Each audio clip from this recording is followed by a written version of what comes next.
kai labarin mutum ne ka kwana biyu na ji ka shiru ma kai ba wani labari ne. An mutum nan ja wato. Ina ga tana faranta mai yanda ba ka ci. Allah mutum ya ai zuwan garin nan ya sa wani nishadi da ke ji a cikin zuciyata. ai na ga alama tun da na ganka na ga gabaki ɗaya ka canza. Wani kyallin hanci yake da wani goshin kama kyallin yake. Ai dole ne ai tana faranta min ne yanda nake so ai. Allah mutum to wai naka yake. Kuma ga ba za ka iya samu duk da yake. Bari in aike kai zo mana zo aike ka. Ka zo aiken ka zan yi kai zo mana. Ana kiran ka kai kana wani tafiya. Kai ka rena mutane. Don uwarka muna anguwa ɗaya da kai.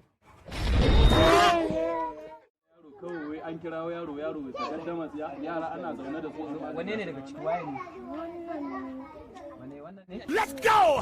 Kai waye yanzu ka kira wanda zai rama ma ne? To kai ban da kai wannan haba sahabi. Ban da kai wannan ai ba ne rigima.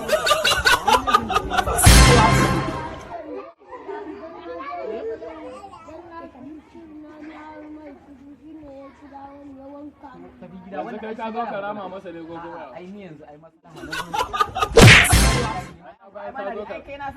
na bar ko sai na tashi. A'a ba ma sai ka tashi.